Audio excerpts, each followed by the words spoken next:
인생이 뭐냐? 만약 누가 묻는다고 한다면 저는 인생이란 깨달아가는 것이다. 이렇게 말씀을 드려보고 싶어요. 근데 빨리 깨달아서 득이 되고 또 늦게 깨달아서 또 손해가 되는 일들이 많이 있을 텐데 우리가 깨달아야 될 것이 참 많습니다. 매일매일 배우는데요.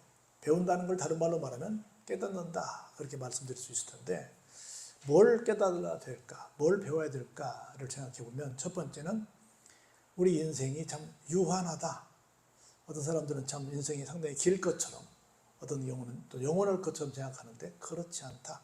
정말 언제 우리가 마지막을 맞을지 모른다. 라고 하는 걸 깨닫고 사는 것이 굉장히 중요하지 않을까 생각이 듭니다. 그런데 더 중요한 것은 이 땅의 삶이 다가 아니다. 영원한 저 세상이 있다. 우리 잘 아는 것처럼 한 부류의 세상은 천국이 있고 한 부류의 세상은 지옥이 있다. 이걸 깨닫고 사는 것이 또 굉장히 중요할 거라고 봅니다. 그래서 우리가 이런 세상을 살면서 어떤 것이 가치가 있고 어떤 것이 가치가 없는가를 깨닫는 게 중요하고 그런 맥락에서 인생의 의미를 깨달아가는 것인데 우리는 뭘 궁극적으로 깨닫고 살아야 될까? 한 가지만 말씀드리면 하나님이 나를 부르셨다는 소명을 깨닫고 하나님께서 나에게 뭔가 일을 맡기셨다는 사명을 깨닫는 게 참 중요하지 않을까 생각이 듭니다. 그런 맥락에서 오늘 본문의 말씀은 어떤 사람들이 나오냐면 깨달은 사람들이 나온다. 그렇게 말씀드릴 수 있습니다. 큰 주제는 뭐냐면 천국이고 그 소재를 보면 깨달음이다. 이렇게 말씀을 드려볼 수 있습니다. 간단히 볼까요? 우리 한번 44절에 같이 한번 크게 읽어보죠. 천국은 마치 밭에 감추인 보화와 같으니 사람이 이를 발견한 후 숨겨두고 기뻐하며 돌아가서 자기의 소유를 다 팔아 그 밭을 사느니라. 천국을 얘기할 때 밭을 말하고 밭에 숨겨진 보화를 말해요. 우리는 궁극적으로 교회를 다니는 목적이 여러 가지가 있겠지만 늘 말씀드리지만 우리는 구원받는 것이 교회 다니는 목적입니다. 구원받는다는 건 다시 말해서 현재 우리의 삶의 자리를 천국으로 만들고 우리가 이 세상을 떠나는 날 영원한 나라 천국으로 가는 것입니다. 그래서 우리의 신앙생활의 목표가 천국이다, 구원이다 이렇게 말씀드릴 수 있는데 그걸 뭐라고 말씀했냐면 밭에 감추인 보화와 같은 것이 바로 천국이다 이렇게 설명을 했습니다. 이게 무슨 얘기냐면 지금은 우리가 돈이 생기면 어디다가 넣죠? 은행에 넣죠. 물론 은행에 안 넣는 사람들이 있습니다. 어떤 사람들이 은행에 안 넣을까요? 불법으로 돈을 번 사람들, 또 어떤 사람들 세금을 정상대로 안 내려고 하는 사람들, 이런 사람들은 은행에 넣지 않죠. 그런데 정상적인 사람들은 어디에 넣어요? 은행에 넣죠. 근데 이 당시에는 지금 이 당시 2000년대로 돌아가면 은행이 잘 제도화됐을까요? 안 됐을까요? 안 됐죠. 그래서 어떻게 해요? 금은 보화를 다 모았죠. 그래서 어디다가 모아요? 제일 안전한 것이 땅에 묻는 거죠. 왜냐하면 불나면 안 되고 도둑이 훔쳐가면 안 되니까. 근데 자기 집에다가 어디다 숨겨놓으면 또 누가 알잖아요. 그래서 어디다 해요? 조상 대대로 숨겨 내려오는 이 땅은 절대 팔아먹지 않으면 내 거다. 여러분 생각해 보세요. 일제가 우리를 침략해 와서 우리의 모든 것들, 좋은 것들 다 문화재든 쌀이든 오만 금은 보화 다 가져갔습니다. 뭐만 못 가져갔어요? 땅만 못 가져갔지. 그렇죠? 땅은 가져갈 수 없잖아요. 그래서 절대로 손댈 수 없는 것이 땅이다. 그래가지고 땅에다 묻어놓은 거라. 근데 묻어놓고 바로 캐겠어요? 아니면 또 오래 두겠어요? 오래 두려고 두고 쓰려고 넣어놓은 거지요. 근데 오래 두다 보니까 어느 순간 내가 갑작스럽게 뭘 맞았어요? 죽음을 맞이했네. 근데 숨길 때 내가 말해서 막 누구에게 알려줄까? 나에다 금 숨겼다라고 얘기할까? 가족인들 얘기할까? 안 하죠. 나만 알고 있죠. 그러다 그 사람이 갑자기 죽어버렸으니 그걸 아무도 모르죠. 내 아들이 그냥 그걸 물려받았는데 거기 뭐가 있는지 모르는 거라. 근데 갑자기 어느 날 누가 그 논에 가서 그 밭에 가서 일을 하게 됐는데 쟁기를 갈다가 뭐가 덜커덩하고 걸렸네. 가서 보니까 항아리가 하나 나오네. 항아리를 보니까 뭐가 들었어요? 금은보화가 다 들었네. 근데 그 밭은 그 금은보화 누구 거예요? 발견한 사람 거예요? 주인 거예요? 주인 거지요. 그 밭에 있는 모든 건 주인 거지. 얼른 아무 일도 없었던 그냥 도로 다 묻어놓죠. 가져가면 절도가 되니까. 그런가 그 사람을 만나서 이제 물어보죠. 이제 슬슬 떠보죠. 뭘 떠봐? 거기에 보물을 이 사람이 숨겼는지, 자기 아버지가 숨겼는지, 이 사람이 지금 그 사실을 알고 있는지를 모르고 있는지를 슬슬 물어보죠. 다 물어보니까 알아요, 몰라요? 모르죠. 모른다고 가져오면 돼요, 안 돼요? 안 되죠. 그래서 어떻게 해요? 죽으나 사나 이제 그 밭 팔으라고 얘기하죠. 이 밭 팔라고. 아니 갑자기 왜 밭을 살라 그래? 아니야. 내가 좀 돈이 생겨서 좀 농사를 늘으려 그래. 산이 별로 자기 땅 다른 땅도 많고 별로 쓸모 없잖아. 나한테 그 좀 팔어. 아 그러니까 어떻게 해요? 아니 안 판다 그래. 갑자기 산다 그러니까 안 판다. 처음에는 안 판다 그러다가 조금 있다가 좀 돈 더 줄게 좀 팔어. 그러니까 더 줘? 그러면 뭐 팔지 뭐 해서 먼지게 척하고 돈을 더 주고 팔았어. 샀어. 산 다음에 누구 거야 이제 내 거지 뭐. 그렇죠. 거기 있는 모든 건 다 내 겁니다 이제. 만일에 본인이 자기가 알았더라고 하면 팔 때 어떻게 했겠어요? 그것을 캐갔겠지. 안 캐간 거 보면 뭐예요? 그 사람도 모르는 거지 누구 건지. 어떤 자기 아버지가 심었는지 자기 할아버지가 심었는지 증조 할아버지인지 누가 심었는지 모르지. 그냥 대대손손 우리 거라는 말 알지. 그렇죠? 자기는 모르는 거니까 그 밭을 사면 누구 거예요? 그 밭은 새로운 산 사람의 주인이 되는 거라. 그 얘기를 하는 거예요. 그래서 진짜 귀한 것이 묻혀 있으니까 어떻게 해요? 그 밭을 사기 위해서 내 온 힘을 다한다. 심지어 내 소유를 다 판다. 그래도 그 밭만 사면 어때요? 노다지를 캔다. 그렇죠? 그것처럼 내가 살면서 천국을 몰랐어. 그런데 어느 날 보니까 천국이라는 것이 대단한 걸 내가 알았어. 그 내 모든 걸 걸고 우리에게 가장 소중한 건 사실은 뭐겠어요? 물질이겠지요. 그렇죠? 뭐 생명은 뭐 얘기할 거 없지만 생명 밖에는 물질일 거란 말이죠. 근데 모든 걸 다 걸고 뭘 얻는다? 천국을 사는데 내가 올인한다. 그런 뜻이야. 천국이라는 게 그 정도 소중한 것이다 라고 하는 겁니다. 두 번째는 천국은 뭐라 그래요? 마치 좋은 진주를 구하는 장사와 같으니 극히 값진 진주 하나를 발견하며 가서 자기의 소유를 다 팔아 그 진주를 사느니라. 이 사람은 누구겠어요? 우연히 진주를 발견한 사람이 아니라 장사치지. 그 진주를 아는 사람이지. 우리 항상 해외여행 가면 늘 유혹받잖아요. 이 지역의 특산품이 이겁니다. 어디 가면 진주라 그러고 어디 가면 뭐 금이라 그러고 어디 가면 뭐라 그러고 여기는 한국에서는 살 수 없습니다. 이거 가져가면 뭐 여러분들 여행 경비 떨어집니다. 뭐 아주 좋은 겁니다. 막 하잖아요. 그러면서 막 사라고 막 호도하죠. 근데 우리는 뭐예요?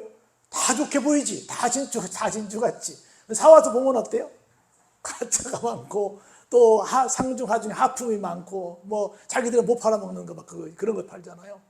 우리가 속는 게 뭐냐면 그냥 사주긴 하지만 제주도에 감귤 나올 때 우리 귤 나올 때 가이드들이 얘기합니다. 여러분들 관광지 앞에서 파는 감귤 할머니들이 파시는 것은 사지 마시기 바랍니다. 왜냐하면 그건 정상대로 사다가 파는 게 아니라 어떤 거래요? 그냥 과수원에서 막 떨어져가지고 못 파는 거 주스다가 파는 겁니다. 그리고 할머니들 생각해서 좀 뭐 팔아드리려면 사주시더라도 정상적인 그 물건을 살 때는 사지 마시기 바랍니다. 이렇게 가이드들이 광고를 해요. 왜냐하면 그게 할머니들을 어렵게 하려는 것이 아니라 제주도의 어떤 나름대로 관광의 상품의 질을 좀 떨어뜨릴까 봐서 그러지 않도록 정상적인 상품을 팔기 위해서 그렇게 합니다라고 해서 그렇게 광고를 합니다. 우리는 볼 때는 어때요? 좋은 것처럼 보여. 또 할머니가 파시니까 그냥 또 사서 그냥 먹는 거라. 어차피 못 먹는 건 아니니까. 그런 것처럼 우리가 볼 때는 진짜인지 가짜인지를 잘 모르지만 전문가가 볼 때는 어때요? 알죠. 진주 장사가 볼 때는 이건 진짜다. 그거 알죠. 그거 아니까 어때요? 이거 사서 두면 지금 이 사람이 파는 것보다 내가 몇 곱절로 더 비싸게 팔 수 있다. 장사치의 눈으로 볼 때 그렇단 말이죠. 자기의 모든 걸 다 걸고 그걸 사는 거죠. 여러분 우리 경매에서 무슨 꼴통과도 팔면 뭐 얼마요 할 때 막 굉장히 높이 부르잖아요. 근데 왜 그래요? 그 가치를 아니까. 그 가치를 모르면 아이고 저거 오래된 거 뭐하러 그래요? 그렇게 말하는데 그 가치를 알면 모든 것을 걸 수 있다라는 거죠. 계속해서 뭘 말해요? 깨닫는 걸 말해요. 가치를 아는 겁니다. 또 똑같은 얘기를 해요. 47절에 천국은 뭐예요? 바다에 그물을 치고 각종 물고기를 잡는 어부와 같다는 거예요. 이제 그물에 다 걸렸습니다. 걸려서 다 끄집어내가지고 어떻게 해요? 좋은 것은 그릇에 다 담고 그렇지 않은 건 다 어때요? 버리는 거죠. 지금으로 말하면 뭐겠어요? 먹을 만한 것은 다 담고 못 먹을 만한 작은 것들 어떻게 해요? 다 도로 살려줘야죠. 그렇죠? 그런 일을 하게 된다는 겁니다. 그래서 세상 끝에도 이러하리라. 어때요? 천사들이 와서 뭐래요? 의인 중에서 악을 갈라내요. 악인은 어떻게 되겠습니까? 풀무불에 던져 넣게 되는데 거기서 뭐해요? 이를 갈며 슬피 우는 그런 안타까운 사태가 발생하게 될 것이다. 그러면서 한 말씀 덧붙입니다. 51절 같이 한번 보시죠. 시작.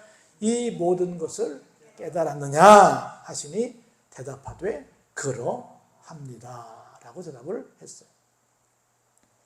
뭐다? 인생은 깨달음이다. 뭘 깨달음이다? 두 가지다. 하나는 천국이 얼마나 소중한지를, 두 번째 그걸 깨닫지 못하면 나중에 어떻게 된다? 버림받는다는 것을. 그리고 어떻게 된다? 이를 갈며 슬피 오는 비극의 날을 맞게 될 것이다. 그런 날을 맞지 않기 위해서는 뭐 하자? 깨닫자. 뭘 깨닫자?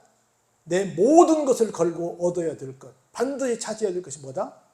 구원이다, 천국이다 라고 하는 겁니다. 할렐루야. 예수께서 이르시되 그러므로 천국의 제자된 서기관마다 마치 새 것과 옛 것을 그 곳간에서 내오는 집주인과 같으니라.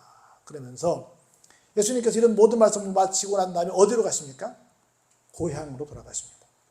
그들의 회당에서 역시 가르치시게 되니까 사람들이 뭐라고 그래요? 이야, 이 사람 우리가 잘 아는 사람인데 이 사람이 어떻게 이런 지혜가 나올 수 있고 이런 능력이 이렇게 나올 수 있냐? 이게 뭐야? 이 사람 우리가 알기로는 다 어머니도 알고 누구도 알아요? 형제들도 다 아는데 누구냐? 누구를 가리키는 거예요 지금? 예수님을 가리키는 겁니다. 나사렛 누구요? 요셉의 아들 목수가 아니냐 그 말입니다. 엄마는 누구라고요? 마리아라고. 그 동생들은 누구라고요? 야고보도 있고 요셉도 있고 시몬도 있고 유다도 있고. 이런 가문의 사람이라는 걸 우리가 다 아는데 도대체 이 사람이 누구냐? 그 누이들도 어때요? 지금 다 우리와 함께 있는데 도대체 이 사람이 어디서 이런 게 나왔느냐? 그러면서 예수님의 그 신기한 능력을 믿었어요? 안 믿었어요? 안 믿었어요. 이 사람의 학력으로 봤을 때는 절대로 이렇게 할 수가 없다. 여기 생략됐지만 아마 어떻게 될 것이다? 기가 막힌 사기꾼이나 아니면 기가 막힌 귀신에 걸려서 이런 일을 하고 있을 거다. 절대로 우리가 신봉할 만한 적어도 메시아는 아니다 라고 생각을 해서 뭐 했어요? 배척합니다. 배척을 당하시다 예수님께서 뭐라고 말씀하세요? 선지자가 어디서? 자기 고향과 자기 집 외에서는 어때요? 존경을 받지 않을 곳이 없다. 어디 가든 존경받는데 어디서만? 자기 고향과 집에서만 존경을 못 받는다. 이렇게 말씀을 하셨어요. 그 마지막 보고 마실까요? 시작. 그들이 믿지 않음으로 말미암아 거기서 많은 능력을 행하지 아니하십니다. 그들이 배척만 안 했으면 굉장히 많은 말씀들을 들었을 거예요. 그리고 굉장히 많은 기적을 그들이 봤을 거예요. 나는 어저께 우리 신학생들을 데리고 여러분들 지난번 보령 해저턴을 갔지 않습니까? 해저턴을 중간에 있는 섬이 원산도인데 그 원산도 우리 바이더 오 그 카페에 들어보지 않습니까? 그 카페가 주말에 2천만 원씩 찍는다고 그래요. 하루 이틀 사이에. 그 카페 바로 앞에 거기가 초전항인데 거기서 배 타고 한 10분도 안 걸려서 가면 고대도라고 하는 섬이 있어요. 그 고대도에 갔는데 거기에 귀칠라포라고 하는 독일인 선교사가 왔어요. 의사이자 선교사인 사람인데 와가지고 거기에 최초로 지금 한 190년 전에 복음을 전했습니다.